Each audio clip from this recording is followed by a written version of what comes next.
ഹരേ കൃഷ്ണ. സർവം ശ്രീ രാധാകൃഷ്ണാർപ്പണമസ്തു. ഇന്നലെ നമ്മൾ ചർച്ച ചെയ്തത് വർണ്ണാശ്രമധർമ്മികൾ, അതായത് ഗൃഹസ്ഥാശ്രമികൾക്ക് ഭഗവാനെ ലഭിക്കുവാൻ, ഭഗവാന്റെ അനുഗ്രഹം ലഭിക്കുവാൻ അവരുടെ മനസ്സിനുണ്ടാകേണ്ട, ജീവിതത്തിനുണ്ടാകേണ്ട മാറ്റങ്ങളെക്കുറിച്ചായിരുന്നു സംസാരിച്ചത്. അതിനോടനുബന്ധിച്ചുള്ള മറ്റ് ചില കാര്യങ്ങൾ കൂടിയാണ് ഇന്ന് സംസാരിക്കാൻ ആഗ്രഹിക്കുന്നത്. നമ്മൾ ഭാഗവതത്തിൽ എല്ലാവർക്കും അറിയാവുന്നതാണ് കാളിയ മർദ്ദനം. ഭഗവാൻ കാളിയനെ മർദ്ദിക്കുവാൻ കാരണം എന്തായിരുന്നു? ആ കാളിന്തി ദേവിയാകുന്ന ആ നദിയിൽ യമധർമ്മദേവന്റെ സഹോദരിയാണ് കാളിന്തി. ആ കാളിന്തി എന്ന് പറയുന്ന പരിശുദ്ധമായ ആ തീർത്ഥ ജലത്തിൽ കരാള വിഷം കലർത്തി ഏതൊരു ജീവജാലങ്ങളെയും തന്നിലേക്ക് അടുക്കുന്ന എല്ലാറ്റിനെയും തൻ്റെ വിഷപ്പല്ലുപയോഗിച്ച്, വിഷാഗ്നി ഉപയോഗിച്ച് എല്ലാറ്റിനെയും കൊന്നൊടുക്കുന്ന കർമ്മമായിരുന്നു കാളിയൻ ആ കാളന്തിയിൽ വസിച്ചുകൊണ്ട് ചെയ്തിരുന്നത്. അപ്പോൾ കണ്ണനും കൂട്ടുകാരും കാളന്തിയുടെ തീരത്ത് കളിച്ചുകൊണ്ടിരിക്കുമ്പോൾ അവിടെ കടമ്പ വൃക്ഷം ഒഴിച്ച് ബാക്കി എല്ലാം കരിഞ്ഞ് അങ്ങ് ഉന്മൂലനാശം വന്നിരിക്കുന്നു.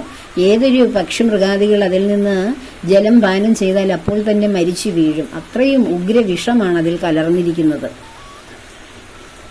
ആ അവസരത്തിൽ ഇതിന് കാരണം എന്തെന്ന് അന്വേഷിച്ചപ്പോൾ മഹാവിപത്തിന് ഉടമയായ ദ്രോഹിയായ കാളിയൻ എന്ന ആ സർപ്പം അതിൽ വസിക്കുന്നത് കൊണ്ടാണ് കണ്ണാ, അതിൽ നമുക്ക് ആർക്കും, ഒരു മത്സ്യത്തിനോ പശുക്കൾക്കോ മറ്റ് ജീവജാലങ്ങൾക്കോ അതിൽ നിന്നോ അതിലെ ജലം പാനം ചെയ്യുവാനോ അതിൽ ജീവിക്കുവാനോ കഴിയില്ല എന്ന് കൂട്ടുകാർ അറിഞ്ഞപ്പോൾ ഇന്ന് അവന്റെ കഥ ഞാൻ കഴിക്കും എന്ന് പറഞ്ഞാണ് ആ കാളന്തിയിലേക്ക് കണ്ണൻ എടുത്ത് ചാടുന്നത്. അപ്പോൾ ആ കദംബ വൃക്ഷം, അതിന്റെ തീരത്ത് നിന്ന കദംബ വൃക്ഷത്തിന് ഒന്നും സംഭവിക്കാതെ അത് കാളന്തി തീരത്ത് നിന്നത് എന്തുകൊണ്ടാണെന്ന് ഞാൻ മുൻപൊരു വീഡിയോയിൽ പറഞ്ഞിട്ടുണ്ട്. അത് ഓർക്കുന്നുണ്ടെന്ന് വിശ്വസിക്കുന്നു. അപ്പോൾ അമൃതിന്റെ സ്പർശം ഗരുഡ ഭഗവാൻ അമൃത് അതിൽ കൊണ്ടുവച്ചിരുന്നത് കൊണ്ടാണ് ആ വൃക്ഷം കരിയാതെ എപ്പോഴും പച്ചപ്പായിട്ട് ഇങ്ങനെ നിന്നത്. അപ്പോൾ ഈ കാളിയന്റെ സർവനാശം ആഗ്രഹിച്ചുകൊണ്ടാണ്, അവന്റെ മരണം ആഗ്രഹിച്ചുകൊണ്ടാണ് ഭഗവാൻ കാളന്തിയിൽ എടുത്ത് ചാടി അവനെ കൊല്ലുവാൻ വേണ്ടി ചെന്നത്. ഭഗവാൻ ഇതുവരെയും ആ ചെറുപ്രായത്തിൽ പൂതന മുതൽ ഇങ്ങോട്ടുള്ള എല്ലാവരെയും നിഷ്കരുണം ഭഗവാൻ കൊന്നിട്ട് അവർക്ക് ആ അസുരന്മാരായിട്ട് വന്ന അധർമ്മികളായിട്ട് വന്നവരെല്ലാം പൂർവ്വജന്മത്തിൽ ഭഗവാന്റെ കൈകളാൽ മോക്ഷം സിദ്ധിക്കുവാൻ ആഗ്രഹിച്ച് തപം ചെയ്തിരുന്ന ആത്മാക്കളായിരുന്നു. അപ്പോൾ അവരെ എല്ലാം നിഷ്കരണം ഭഗവാൻ കൊല്ലുകയാണ് ചെയ്തത്, വധിക്കുകയാണ്. കംസനെ ഉൾപ്പെടെ എല്ലാറ്റിനെയും വധിക്കുകയാണ് ഭഗവാൻ ചെയ്തത്. പക്ഷേ ഇവിടെ ഒന്ന് ആലോചിച്ച് നോക്കൂ, കാളിയനെ മാത്രം ഭഗവാൻ ഇപ്പൊ തന്നെ ഞാൻ ഇവന്റെ കഥ കഴിക്കുമെന്ന് പറഞ്ഞ് ചാടി കാളന്തിയിൽ വീണ ഭഗവാൻ കാളിയനെ കൊല്ലുന്നില്ല. അവനെ കൊല്ലാതെ കൊന്ന് അവനെ അവസാനത്തെ ശ്വാസവും ഭഗവാൻ എടുക്കാൻ ഭാവിക്കുമ്പോൾ കാളിയൻ ഒരു ചോദ്യം ചോദിക്കുന്നുണ്ട് ഭഗവാനോട്. അത് കേട്ടപ്പോൾ അതിയായ കോപത്തോടുകൂടി, എത്ര ശക്തിയോടുകൂടി കാളിയന്റെ ഓരോ പത്തിയിലും ഭഗവാൻ ആ ശക്തമായ പ്രപഞ്ചത്തിന്റെ സർവശക്തിയും സംഭരിച്ച ആ പത്മപാദങ്ങൾ കൊണ്ട് താടനം ചെയ്ത് താടിച്ച് അവനെ അവശനാക്കുമ്പോൾ വീണ്ടും അവന്റെ അടുത്ത ഭണം ഉയരും. അങ്ങനെ ഭഗവാനെ ഏതെല്ലാം രൂപത്തിൽ ചുറ്റി വരിയാമെന്ന് നോക്കി എന്തെല്ലാം ഉപദ്രവങ്ങൾ ഭഗവാനെ അവൻ ചെയ്തു. അവസാനം അവന്റെ അവസാനത്തെ പത്തിയുടെ വിഷവും തീർത്ത് അവനെ ഇല്ലായ്മ ചെയ്ത് അവന്റെ അന്ത്യം കുറിക്കാൻ ഭാവിക്കുമ്പോൾ ഭഗവാനോട് അവൻ ചില ചോദ്യങ്ങൾ ചോദിക്കുന്നു. ഇനി എനിക്ക് ഒന്നിനും വയ്യ ഭഗവാനെ, ഞാൻ അത്രയ്ക്കും അടിപ്പെട്ടു പോയി, എനിക്ക് വയ്യ, ഇനിയും എനിക്ക് നിവർന്നു നിൽക്കാൻ കഴിവില്ല എന്ന് പറഞ്ഞ് ഭഗവാനോട് എനിക്കിനിയും ഒന്നിനും കഴിവില്ല എന്നൊരവസ്ഥയിലേക്കാണ് കാളിയൻ വന്നത്. ഭഗവാന്റെ താടനങ്ങൾ ഏറ്റേറ്റ് ഇതുപോലെ തന്നെയാണ് ഗർവം, അവന്റെ ഉള്ളിലിരിക്കുന്ന ഗർവം കൊണ്ടാണ് ഭഗവാൻ അവനെ ഓരോ പത്തിയും ചവിട്ടി താഴ്ത്തി അവനെ താടിച്ച് അവനെ വശം അങ്ങ് ഇല്ലായ്മയാക്കിയത്. ഇതേപോലെ നമ്മളിൽ ഓരോരുത്തരിലും ഇരിക്കുന്ന ഗർവിനെ ഇല്ലാതാക്കാൻ വേണ്ടിയാണ് ഭഗവാൻ നമുക്ക് വലിയ വലിയ ഓരോ ജീവിതത്തിലെ ഉത്തരവാദിത്തങ്ങളും പ്രയാസങ്ങളും ഓരോ കടമ്പകളും നമുക്ക് തരുന്നത്. അത് ഓരോന്നും നമ്മൾ ചെയ്ത് ചെയ്ത് ചെയ്ത് നമുക്ക് പിന്നെ വയ്യാതാവും. ശാരീരികമായ വയ്യാഴികയല്ല, മനസ്സുകൊണ്ട് വയ്യ ഭഗവാനെ, എനിക്ക് ഇനി ഇതൊന്നും നിർവഹിക്കാനുള്ള കരുത്തില്ല, ഞാൻ ഇതൊക്കെ സഹിച്ച് സഹിച്ച് ഇനി എനിക്ക് വയ്യ, അതുകൊണ്ട് ഭഗവാൻ തന്നെ എന്താണെന്ന് വെച്ചാൽ ചെയ്തോളൂ, എനിക്കിതിനൊന്നും ഒരു ശക്തിയില്ല എന്ന ഒരു അവസ്ഥയിലേക്ക് കാളിയനെ പോലെ നമ്മൾ ഓരോരുത്തരും എത്തുകയാണ് ചെയ്യുന്നത്. കാളിയന് നേരത്തെ അങ്ങനെ തോന്നിയിരുന്നോ?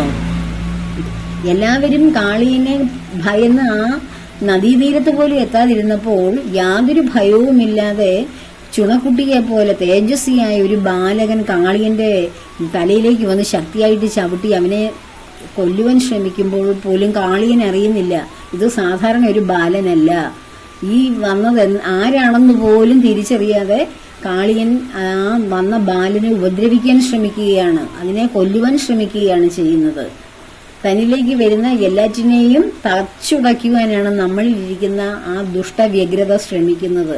നാം എല്ലാത്തിനെയും തരണം ചെയ്യും, എല്ലാറ്റിനെയും നമ്മളുടെ ഇരിക്കുന്ന ദുഷ്ടത കൊണ്ട് അല്ലെ കോപം കൊണ്ട് അല്ലെങ്കിൽ എന്തൊക്കെയോ നെഗറ്റീവ് ഫോഴ്സസ് ഇരിക്കുന്ന അതിനെ കൊണ്ട് നമുക്കെല്ലാം തരണം ചെയ്യാം എന്നുള്ള ഒരു വ്യഗ്രതയിൽ നമ്മൾ ഓരോന്നും ഇങ്ങനെ തട്ടിത്തെറിപ്പിച്ചുകൊണ്ടിരിക്കും. നമുക്ക് അവസാനം നമ്മൾ പെടുന്ന ഒരു അവസ്ഥ ഉണ്ടാവും. നമുക്ക് അവിടെ നിന്നൊരു രക്ഷ ഉണ്ടാകുന്ന ഒരു അവസ്ഥ വരുത്തില്ല. അങ്ങനെ വന്നു കഴിയുമ്പോൾ ഈ കാളിയനെ പോലെ ഇനിയും എനിക്ക് യാതൊന്നും ഇനിയും വയ്യ, അത്രയ്ക്ക് അവശനാക്കി കാളിയനെ. അവന് നിവർന്നു നിൽക്കാൻ പോലും ശക്തിയില്ല, അവന് ശ്വാസഗതി എടുക്കാൻ പോലും വയ്യ, അടുത്ത നിമിഷം അവൻ മരിക്കും. ആ ഒരു അവസ്ഥയിൽ അവൻ എന്തായിരുന്നു അവനെ ഉഗ്രനാക്കി നിർത്തിയിരുന്നത്? അവന്റെ ഓരോ ഭണത്തിലും നിറച്ചു വെച്ചിരുന്ന വിഷമായിരുന്നു. ആ വിഷമെല്ലാം നഷ്ടപ്പെട്ടു കഴിഞ്ഞപ്പോൾ അവൻ പിന്നെ ആരായി? അവനൊന്നുമല്ല, അവന്റെ ആ പ്രകൃതം നഷ്ടപ്പെട്ടു പോയി. ഇതാണ് നമ്മളിൽ ഓരോരുത്തരും ഇരിക്കുന്ന പ്രകൃതം അല്ലെങ്കിൽ പ്രകൃതി അല്ലെങ്കിൽ ത്രിഗുണങ്ങളിലെ ആ ഭാവം. അതിനെ ഭഗവത്ഗീതയിൽ ഭഗവാൻ 17-ാം അധ്യായത്തിൽ പറയുന്നുണ്ട്, അതിന് ശ്രദ്ധ, നമ്മുടെ ഗുണത്തിനെയാണ് ശ്രദ്ധ എന്ന് പറയുന്നത്. അല്ലാതെ നമ്മൾ ശ്രദ്ധ എന്ന് വെച്ചാൽ പാഠം പഠിക്കുമ്പോഴോ അല്ലെ ക്ലാസ് ശ്രദ്ധിക്കുമ്പോഴോ അല്ലെങ്കിൽ പാരായണം ചെയ്യുമ്പോഴോ അല്ലെങ്കിൽ സത്സംഗങ്ങൾ കേൾക്കുമ്പോഴോ ഉണ്ടാകുന്ന ശ്രദ്ധയല്ല. ശ്രദ്ധ എന്ന് വെച്ചാൽ നമ്മളുടെ പ്രകൃതമാണ്, നമ്മളുടെ സ്വഭാവമാണ്, നമ്മളിലിരിക്കുന്ന ഗുണത്തിന്റെ സംസ്കാരത്തിന്റെ ഭാവമാണ് ശ്രദ്ധ. അപ്പോൾ ആ ശ്രദ്ധ അവനിൽ നിന്ന് പോയി. അവന്റെ ഗുണം എന്തായിരുന്നു? എല്ലാറ്റിനെയും ഉപദ്രവിക്കുക എന്ന ഗുണം, ആ തിന്മ നിറച്ചു വെച്ച വിഷം കലർത്തി വെച്ച ഗുണമായിരുന്നു. ആ ഗുണമെല്ലാം ഭഗവാൻ ചവിട്ടി ചവിട്ടി ചവിട്ടി അവന്റെ ഓരോ പത്തിയിൽ നിന്നും പുറത്തേക്ക് വന്നു, വായിലൂടെ ഒഴുകി ഒഴുകി എല്ലാം പുറത്തുപോയി. ഇനി അവനിൽ എന്ത് ഗുണമുണ്ട്? അവനിൽ എന്ത് ശ്രദ്ധയുണ്ട്? എന്ത് പ്രകൃതമുണ്ട്? ഒന്നുമില്ല. അവനല്ലാതെയായി പോയി. അതാണ് എനിക്കിനിയും ഒന്നിനും കഴിയില്ല എന്ന് കാളിയൻ ഭഗവാനോട് പ്രാർത്ഥിക്കുന്നത്. അപ്പോൾ അതുപോലെ നമ്മളെയും ഭഗവാൻ ചവിട്ടി ചവിട്ടി പദം വരുത്തി നമ്മളിലിരിക്കുന്ന അഷ്ടരാഗങ്ങളും ഇല്ലാതെയാക്കി നമ്മളെ ഒരു പദം വരുത്തി കഴിയുമ്പോൾ നമ്മൾ പിന്നെ ഭഗവാൻ തന്നെ എനിക്ക് ഇനി ആശ്രയമുള്ളൂ. എന്നെ ജീവിക്കാൻ വിട്ടാലും കൊല്ലാൻ വിട്ടാലും ഞാൻ എന്തൊക്കെ ചെയ്താലും എനിക്ക് ഇനിയും ഒന്നും കഴിയില്ല എന്ന് കാളിയനെ പോലെ നമ്മളും ഇരുന്ന് ഭഗവാനോട് പറയും. അപ്പോഴാണ് നമ്മൾ സമർപ്പണം എന്ന് പറയുന്നത്.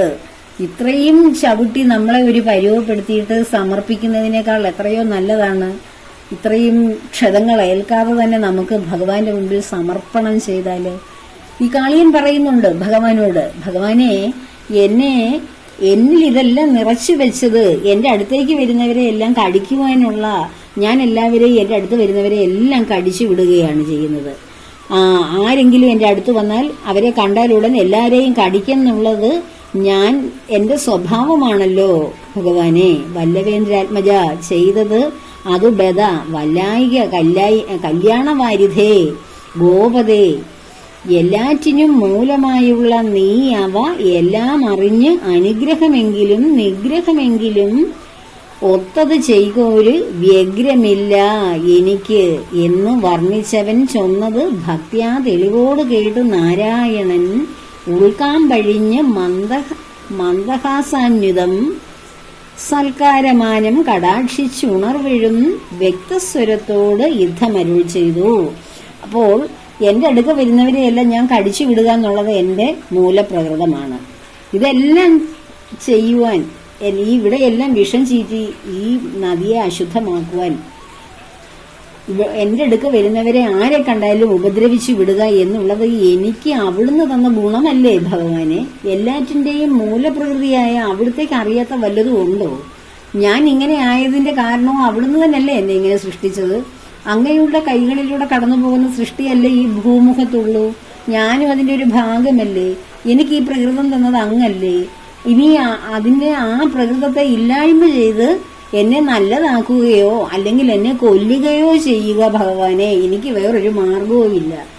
എന്നെ ഇല്ലായ്മ ചെയ്യുകയോ എന്നെ ജീവിക്കാൻ വിടുകയോ ചെയ്യുന്നത് ഇനി അവിടുത്തെ ഇഷ്ടമാണ്. ഞാൻ അങ്ങയുടെ പാദങ്ങളിൽ വീണ് നമസ്കരിക്കുന്നു എന്ന് പറഞ്ഞപ്പോൾ ഭഗവാൻ മന്ദസ്മിതത്തോടു കൂടിയാണ് കാളിയനോട് സംസാരിക്കുന്നത്. ഇപ്പൊ തന്നെ ഇവനെ കൊന്നുകളയെന്നും പറഞ്ഞ് ചാടി ഇറങ്ങിയ ഭഗവാൻ കൊല്ലാതെ വിട്ടത് ഈ ഒരുത്തനേ ഉള്ളു.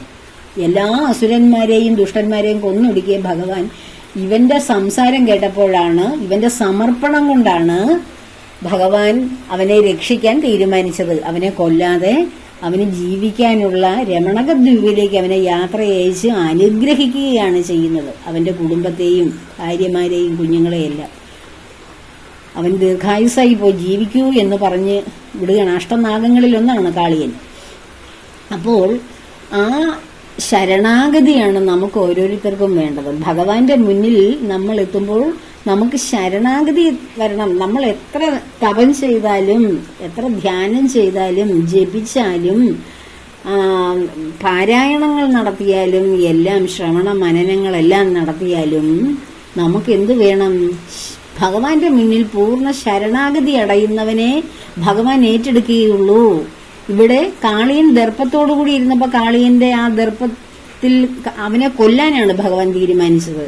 പക്ഷെ അവൻ ഭഗവാന്റെ പത്മപാദങ്ങളിൽ ശരണാഗതി അടഞ്ഞ് എനിക്കിനി ഒരു രക്ഷയില്ല, എനിക്കിനി എന്റെ പ്രകൃതമെല്ലാം നഷ്ടപ്പെട്ടു പോയി, എനിക്കിനി ജീവിക്കുകയോ മരിക്കുകയോ ഒന്നും ചെയ്യണമെന്നൊരു ആഗ്രഹമില്ല, എല്ലാം അവൻ അങ്ങയുടെ ആഗ്രഹം പോലെ എന്നെ കൊല്ലുകയോ ജീവിക്കാൻ വിടുകയോ ചെയ്താട്ടെ എന്നാണ് കാളിയൻ പറഞ്ഞത്. എന്നിലെ ഈ മൂലപ്രകൃതി അവിടുന്ന് തന്നതല്ലേ, അവിടത്തേക്ക് അറിയാത്തതൊന്നുമല്ലല്ലോ എന്ന് ചോദിക്കുമ്പോൾ ഭഗവാൻ ചിരിച്ചുകൊണ്ടാണ് അവനോട് മറുപടി പറയുന്നത്. ഭഗവാൻ മനസ്സിലാക്കി, ഇവന് എന്റെ തത്വം മനസ്സിലായിരിക്കുന്നു, എല്ലാറ്റിന്റെയും മൂലപ്രകൃതി ഞാൻ തന്നെയാണെന്നുള്ള തത്വം അവന് മനസ്സിലായിരിക്കുന്നു. അവൻ ഞാൻ എന്ന അഹംബോധത്തിൽ നിന്ന് അവൻ അവിടെ നിന്ന് കൂപ്പുകുത്തി എന്റെ പാദത്തിന്റെ ചുവട്ടിൽ വന്നു നിൽക്കുന്നു, എന്നിൽ ശരണാഗതി അടയുന്നു. എന്നെ രക്ഷിക്കാനും ശിക്ഷിക്കാനും ഇനി അവിടുന്നേയുള്ളൂ, എനിക്ക് മറ്റൊരു മാർഗവുമില്ല.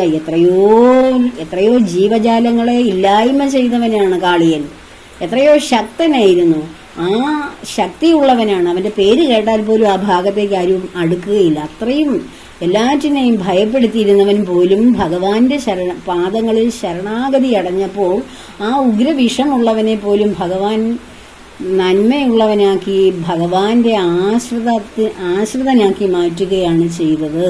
ഇവിടെ നാം പ്രത്യേകം ശ്രദ്ധിക്കേണ്ട ഏക കാര്യം എന്താണ്?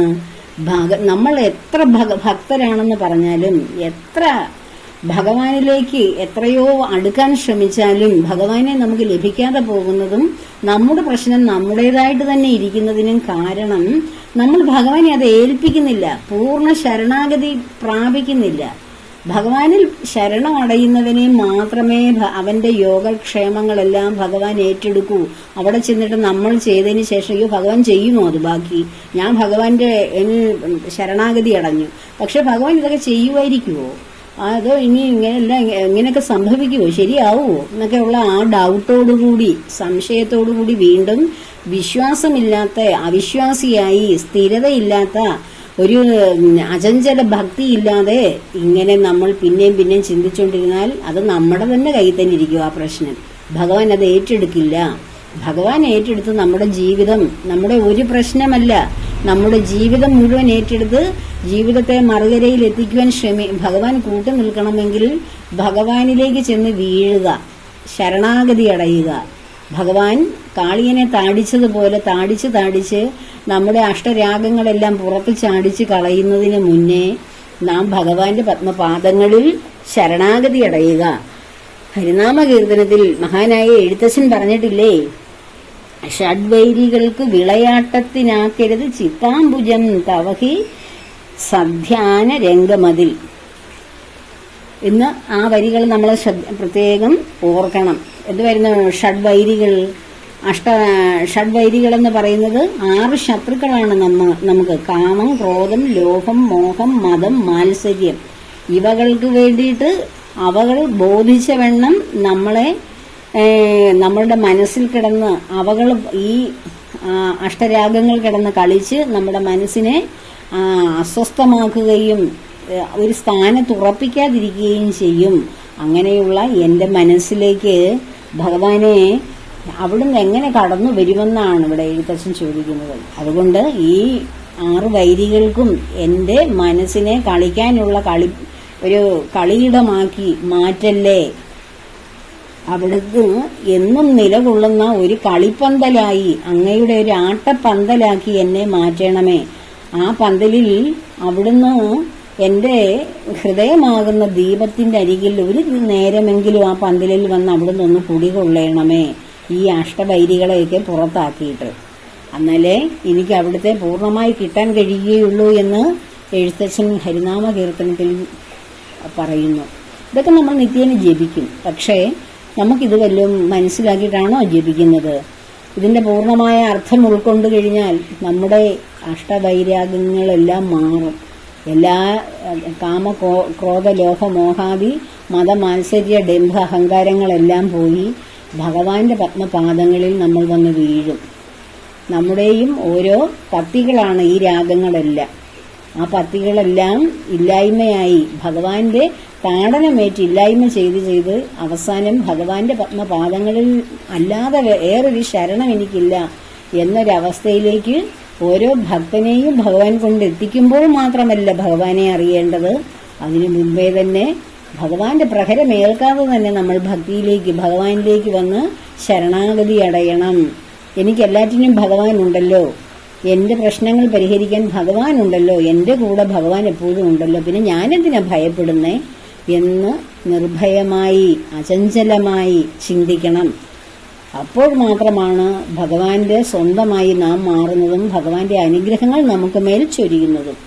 അപ്പോൾ അതിനുവേണ്ടി എല്ലാവരുടെയും മനസ്സ് ഭഗവാന്റെ കളിപ്പന്തലായി മാറുവാൻ ഭഗവാൻ അനുഗ്രഹിക്കട്ടെ. എല്ലാവരെയും ഭഗവാൻ തന്റെ ഹൃദയത്തിൽ ചേർക്കുവാൻ ആഗ്രഹിക്കുന്നു, പ്രാർത്ഥിക്കുന്നു. സർവരെയും ഭഗവാന്റെ പത്മപാദങ്ങളിൽ ചേർത്ത് പ്രാർത്ഥിക്കുന്നു. ലോകാ സമസ്താ സുഖിനോ ഭവന്തു.